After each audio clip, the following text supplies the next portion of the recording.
Points.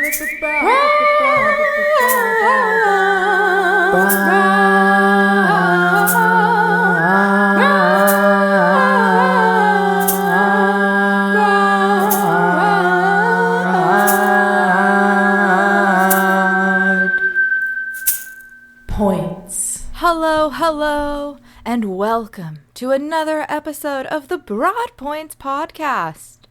I am your host, the Broad That Points, the Broad with the Points.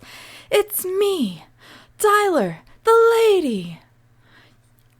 And to start off this podcast, I want to say, watch out, it's coming right for you. Yes, you guys, life, it's happening right now. You are a part of it. And the thing about life is that sometimes unexpected events occur. And I really feel like the training or practice that we put into our life, our skill set, our tool belt, if you will, really pay off in the moments when we need them. And this week was really a wild week. I got back into my walking routine. I don't know what it is about me lately. I'm like either team walking or team weightlifting, and I want them to, go on a date and decide that they like each other and that they want to pursue a relationship for the rest of my life. I'm not there right now. And so I have been walking. And I've been feeling really good, waking up, getting out of the house, and really just moving, honestly. I am a side sleeper. I'm a stomach sleeper. I'm a toss all over in the bed kind of sleeper. And I just have been feeling lately like my bones are all crumpled up.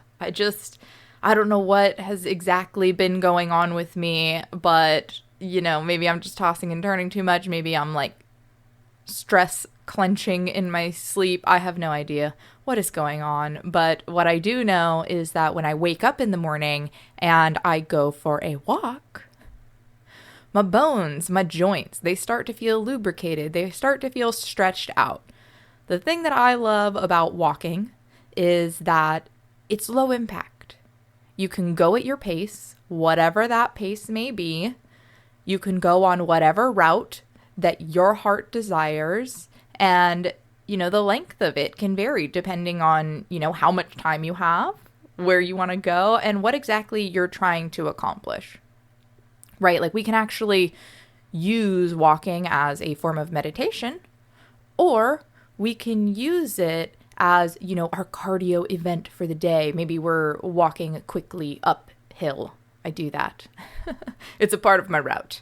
I like a little bit of downhill. I like a little bit of uphill. I don't like to run in either direction, really, but I will say running downhill, I've heard from people, I've felt it myself, is not great for your knees. So if you are running, maybe just be mindful of your knees. Maybe get in some extra controlled articular rotations or cars, if you will, of your knees to make sure that, we're just using our body to our fullest potential and enabling ourselves to respond to stressful situations. Now that I've alluded to it, let's get into the story of this week. So I'm feeling hot.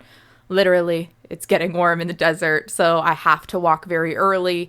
Even going very early in the morning is sometimes not enough to avoid the heat. And I always end my walk with an uphill walk that I cross a highway. And I'm always waiting for the walk sign. There is never a moment on this highway when I'm like, I'm just going to run across. I don't see any cars. I am like number one pedestrian when it comes to this highway and crossing it. I'm not trying to play real life Frogger. I'm not trying to avoid the cars going 55 plus miles on this road. Like, that's pretty fast. And I know for sure because I was bullied about it, and even my mother says it looks like I run in slow motion.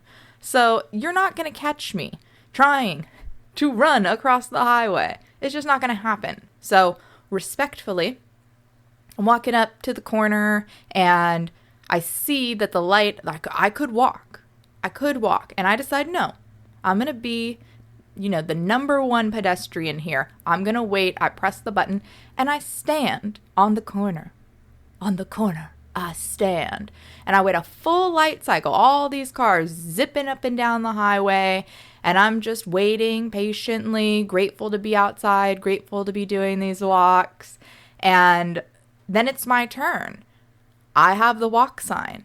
And when I have the walk sign, there are 2 cars that have green lights. Not green arrows, might I add, green lights.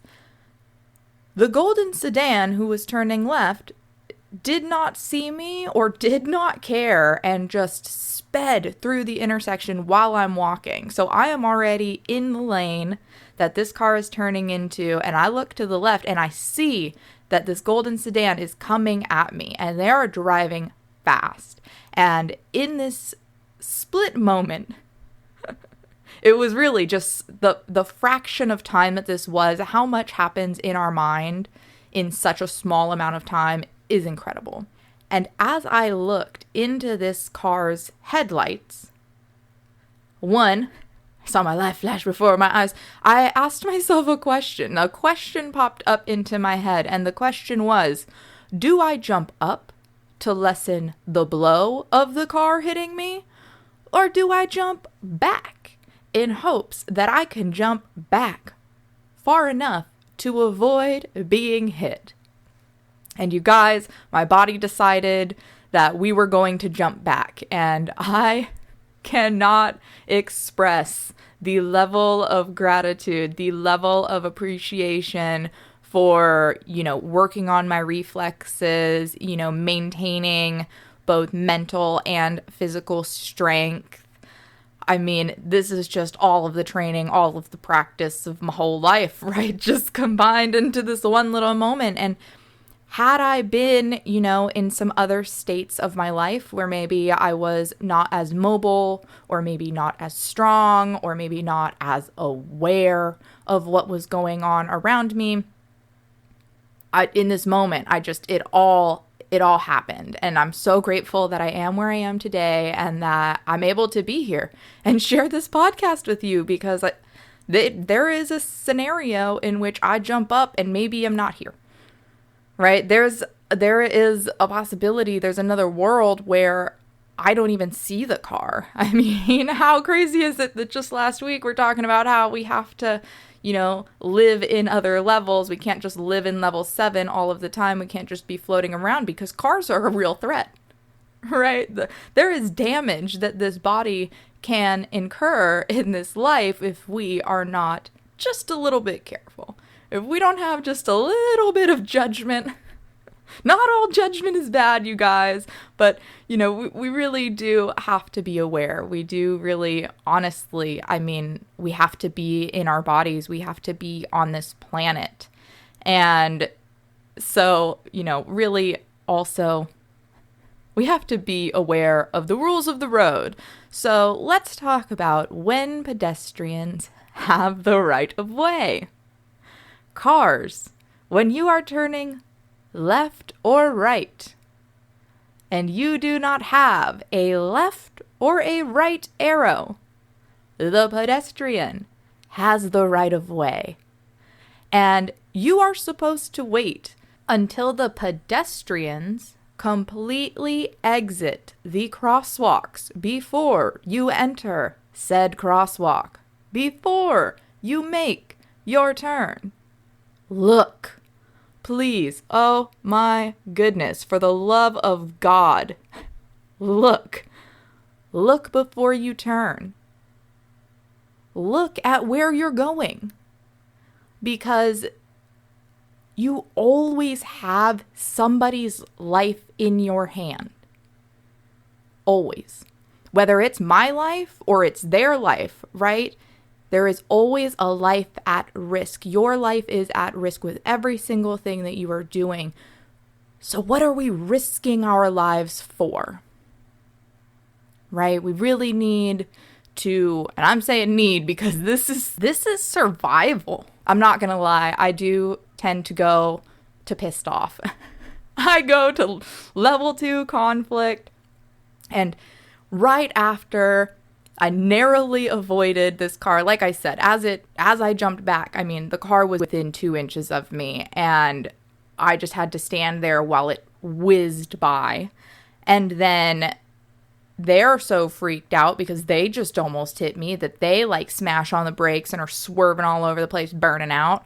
And I'm just walking across the street, and I can just trying to catch my breath, and I can just hear them yelling from their car, like, I'm sorry. And, you know, I'm sure a higher level thinking of me would have been like, I'm okay. There's no problem. Like, that would have been my level 7 response, you know, just like, there is no problem. Nothing is wrong. All is well in the world. You have a wonderful day. That would have been my level 7 response. That was not where I was, you guys.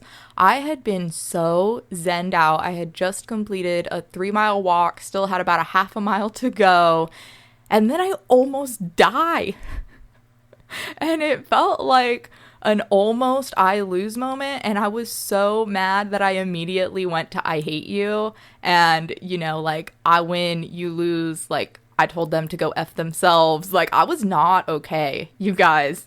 I was not okay. I could feel the cortisol and the adrenaline pumping through my body, and so I get to the corner after yelling, and, you know, I only yelled one line. It's not like I, like, continued to yell and make a fool of myself, but, you know, I yelled my line, and then I got to the corner, and I just took some breaths to tell myself that I was okay, to tell myself that it was going to be okay, and that my reaction to the situation of me going into that level 2, it was justified. It was okay. Nobody was going to be mad at me for being angry that I almost died. So immediately I'm able to move into, you know, a higher level, level 3 of forgiving myself because, it was too much. I mean, I had to forgive everybody in that moment. And I mean, I knew I was going to do a podcast about it. I knew I had to come on here. I knew I had to share, 1, because I'm grateful to be alive, but 2, we're all in this together. We all need to know the rules of the road. You know, vehicular homicide is still homicide, right? So let's be more aware. Let's check the crosswalks before we turn, right? Let's do it. I'm going to do it. I think we should all do it, and I'm putting should on this, and there's definitely some shame, but it's okay. You don't have to feel shame. You can just do it. For the safety of everyone, just do it. And with that, shall we get into the fundamental phrase for the week? It is, I am always, in all ways, greater than I think I am. Yeah. I am always, in all ways, greater than I think I am. What I'm telling you is to stop thinking about it. Quit it. Quit thinking about it. We don't need to overthink every little thing in our lives. And especially when it comes to us, the judgment that we place on ourselves, and honestly, when you place it on others, it's really just judgment from ourselves that we're projecting onto others. So like, if we stop one, maybe we'll stop the other, because the way we do one thing is the way we do everything, but who knows? I'm just talking here. The thing is, when we think about stuff or overthink about stuff and overanalyze things, we start to question our worth. And honestly, sometimes if it's even real. I don't know if you've ever said a word so many times that like then you start to wonder, like, is this word even real? Like, if you continue to question yourself and your skills and your greatness and your beauty or whatever it is that we're questioning, like, it just starts to become not real. We start to discredit ourselves and, what we're actually accomplishing. And so I really invite I invite me to look in the mirror and look past the reflection, to see the truth, not overthink everything and, make a bunch of judgments about yourself, but to actually find the truth. Because I really find so often, I'm going to use painting as an example. After I almost died this week, I decided that I was going to start this painting that I had been just pushing off for literally no reason. I had the canvas, I bought all the paint, just have been pushing it off. And I said I wanted to finish it before Europe. And I've just been not doing it. And so, after I narrowly escaped with my life, I decided, all right, I'm going to put, a layer of gloss on this canvas and we're going to get to painting because life is so fleeting. It is here one moment and then gone the next. And we don't know when our time will be. We don't know whose time it is. All we can do is be here now. Ram Dass. If you just get the chance to listen to some Ram Dass, just such a wonderful speaker and just filled with so much love and wisdom. Some of his talks truly changed my life and just the way of thinking. And with painting, I often will think that I'm not capable of doing something, or I will think that I am not as great as I truly am. I'm not giving myself the credit that I deserve. Same thing with working out. There are times when I'm like, I can't do it. I'm just so tired, or I can't. Running. Oh my gosh. I complain so much about running, and if I would just do it, I would be able to do it. We are capable of so much. These crazy athletes, right? They're not that crazy. They're human beings. If you wanted to do it, you could do it. It's just, do you want to? Right? Because we don't want to do things that we don't want to do. We don't want to do things that we don't find purpose or meaning in, or honestly, joy. Fun and enjoyment are two values that I place so highly on the top of my values list. What is a values list, Tyler? What are you talking about? Oh my goodness. Have you ever thought about the things that you value in life? Respect, enjoyment, fun, love, passion. I don't know. I'm just naming some things here. Have you ever thought about your values and then wrote them down? Writing our values down can just help us to focus on what we want to incorporate more of, what we want to prioritize more of in our lives. Lists. You guys, I love a list. You can use a list for anything. I make a packing list. I have a list of fundamental phrases. There's a list of levels, lists for anything, for everything. And when I find that I write down my values, I really then am able to find alignment with them because I know what they are. Yes, you guys, before you can have alignment, you must have awareness. Because how can you know that you're misaligned or off balance if you don't have a reference point? Give yourself a reference point. And honestly, consistency. Consistency, you guys, through and through.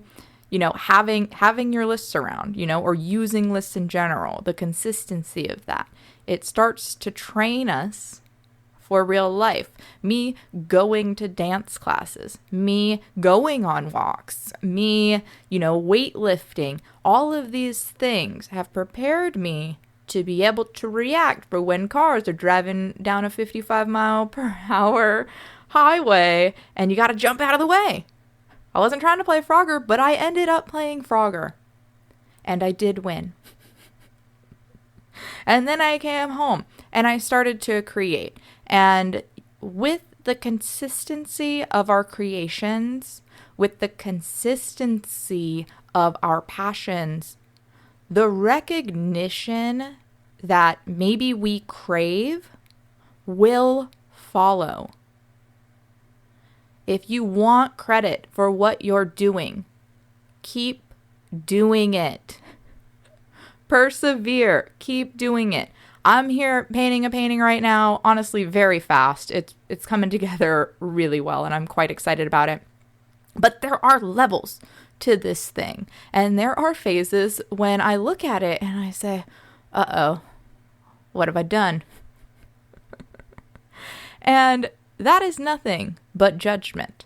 And, thinking about things just gives more time to procrastinate. And procrastinating is just, that car could be coming, you guys. It could be coming right for you. And if we continue to procrastinate, we're not going to get to do all of the things that we want to do in this life.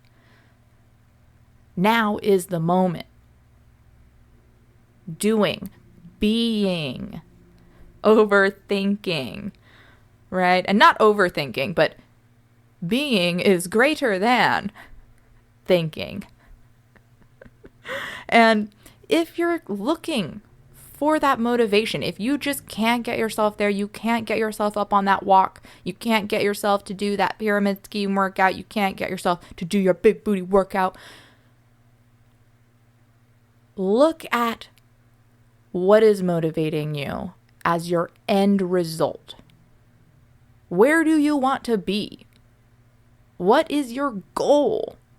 Because I don't know about you, but 99.9% of the time, once I start to actually think about why I'm doing something, why I'm going on these walks in the morning, why I'm weightlifting, why I'm trying, to eat healthy and reduce sugar and all of these sorts of things, I find myself in alignment. I find myself in agreement with the decision to do the thing. And I have been baking up a storm lately. In middle school, at Cascade Middle School in White Center, Washington, everybody always makes fun of me because the ghetto that I grew up with is called White Center. And, in this ghetto school that nobody wants to acknowledge, we had a life skills class, and this teacher had some really great recipes that I don't have anymore. If anybody actually does, and you want to send them to me, I would love that, because I would just love to remember everything that we created. We did a jelly roll, and we made focaccia bread, and we made some little thumbprint cookies, and I remember doing a ramen of some sort, fried rice. We did a lot of things. I also sewed a foot pillow. It was really cool. Really cool. I learned a lot of things in this class in the 8th grade, and am now applying them, as I'm over double the age. That's hilarious. Ooh, that's hilarious. I'm just trying to get back into it. And so I've been baking a lot of focaccia, and I have 2 questions. The first question is, what would you pay for a subscription service for good carbs? And not good carbs, they're good for you, fruits or whatever, but you want your carbs to be good when you eat them, right? I don't like consuming bad carbs. If I'm going to have, what's considered bad carbs to everybody, they better taste good. This is the judgment portion of the podcast. And so I'm just such a snob of like breads. I know I can make a better bread at home, especially since we import our flour from Europe. Why do I do this? Well, because of all of the pesticides, honestly, that are sprayed on our wheat and on our produce here. I was having some physical reactions, and maybe you don't have this reaction to glyphosate, but my body did, of where it was not having it. It was not liking it. And even now when I like go out to eat and I get, a lot of gluten from, chain restaurants or just restaurants around, they're using US wheat and it's just covered with these pesticides that my body does not like. My immune system, my digestive system, it all just kind of starts to shut down. And so I import my flour so then I can make baked goods that, one, are far superior in taste and in quality.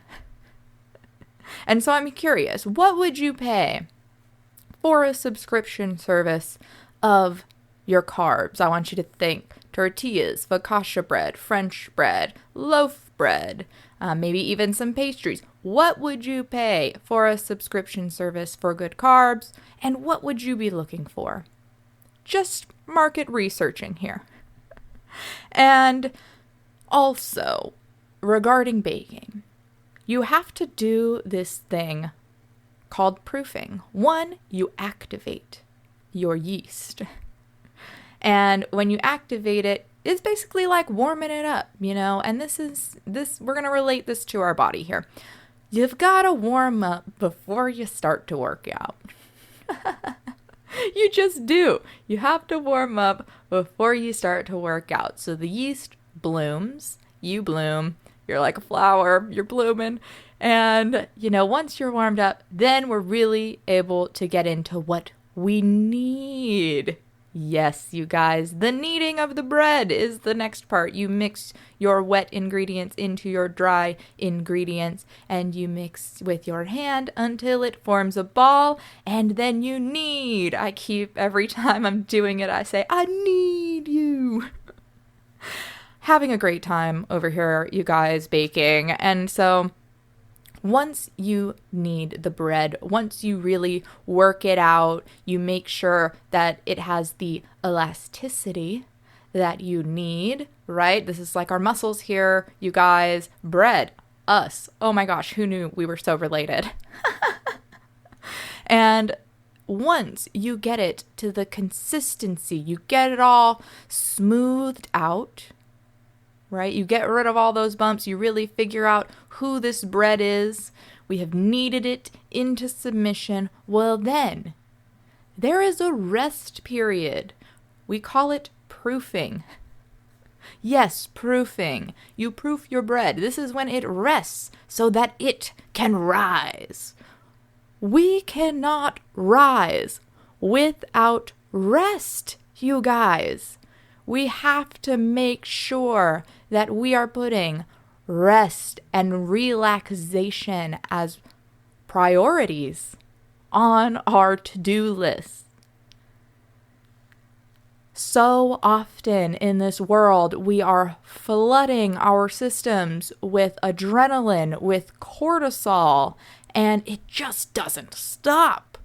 I mean, all day to all night, we can just be flooded with these chemicals. And if we have no time to relax, if we have no time to breathe, to stretch, to take a bath, like these chemicals, they just keep circulating. It just keeps getting worse. And so I invite you to find the time. And when you don't have the time is the best time to find some moments of relaxation.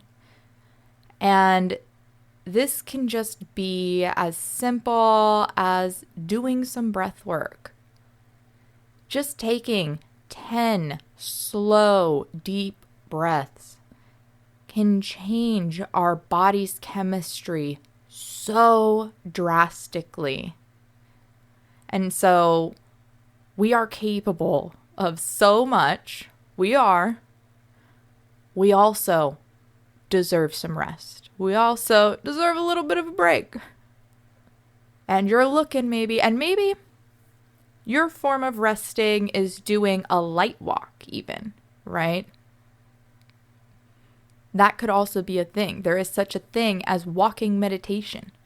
So if you need some shoes to go on this walk, and you want some shoes that are going to be a barefoot, minimalist sole with a wide toe box for superior comfort and connection to this planet, use my Xero affiliate link and buy yourself some new Xero shoes. Every time I walk, I wear Xero shoes. You guys, when I almost got killed by that car, I was wearing my Xero Prios. My Prios allowed me to pause and jump back, saved my life. These Xero shoes, they saved my life, you guys. And if you want a pair for yourself, you can buy them using my Xero affiliate link. Again, Xero with an X because they're edgy. xeroshoes.com/go/Tyler the Lady.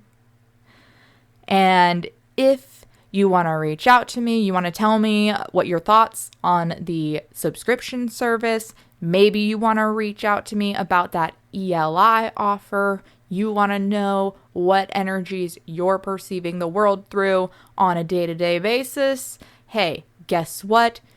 You can reach out to me multiple ways. The first way is through my website, tylerthelady.com. There's a message feature on there. You can type in the little box, press send, it will come to me. I will contact you. And if that's not for you, maybe social media is more your jam. I don't know. Maybe you're young. You feel hip. Contact me on social media at Broadpoints or at Tyler the Lady. And if none of those things are working for you, you can absolutely send me an email. The email is broadpointspodcast@gmail.com. Don't forget to like, rate, review, subscribe, and most importantly, share this podcast with your friends, your family, even those enemies. Keep your friends closer, keep your enemies even closer than that. And one more time, you guys, with that fundamental phrase for the week. I am always, in all ways, greater than I think I am.